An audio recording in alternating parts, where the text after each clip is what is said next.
పూర్ణిమ గారిని డైరెక్ట్ వచ్చి గొడవన్లో పట్టుకున్నానండి. ఇది గొడవన్, అందుకే కొంచెం లైటింగ్ అది తక్కువ ఉంది. కానీ చీరలు భలే ఉన్నాయండి. ఇప్పుడు స్టోర్కి వస్తున్నాయా? షూటింగ్ చేద్దామా? లేదండి, ఇదిగోండి ఇదంతా సేల్ అయిపోయింది. మన హైదరాబాద్ లో ఒక పొలిటికల్ ఫ్యామిలీ అండి, మొత్తం 120 సారీస్ మన దగ్గర తీసుకున్నారు.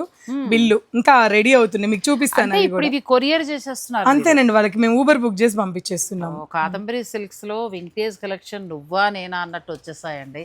ఎంత బాగున్నాయి పూర్ణిమ గారు. బా, ఇదైతే నాకు చాలా బాగా నచ్చింది. బాగుంది కదా. పర్సనల్ తో పాటు గిఫ్ట్ కూడా కావాల్సిన ఇంచుమించు 100 సారీస్ వరకు వాళ్ళు పర్చేజ్ చేశారని మనకు పూర్ణిమ గారు చెప్తున్నారు. అది కాకుండా అవి కూడా పట్టేనండి. ఇవి వింటేజ్ అయితే అవి పెట్టుబడికి 10,000 12,000 ఆ రేంజ్వి దాదాపు 70 సారీస్ మన దగ్గర తీసుకున్నారు. సో పేరు చెప్పకూడదు కానీ పొలిటికల్ ఫ్యామిలీ అండి. సో మీ ఇంట్లో కూడా శుభకార్యం ఉంటే మీరు చిన్నవారైనా ఏదైనా మన బడ్జెట్లో చక్కగా పట్టుచీర తీసుకోవచ్చు. అలాగే మీకు ఫ్రీ గిఫ్ట్స్ కూడా ఉంటాయి కాబట్టి అవి యూస్ చేసుకోవచ్చు. కానీ కాదంబరి సిల్క్స్లో ఇలాంటి పట్టు చీరలు చాలా బాగుంటాయండి. కాదంబరి సిల్క్స్ మన పూర్ణిమ ఫ్రెండ్స్లో 3rd ఫ్లోర్లో. ఇప్పటివరకు వెళ్ళలేదా? అయితే వెంటనే వెళ్ళండి.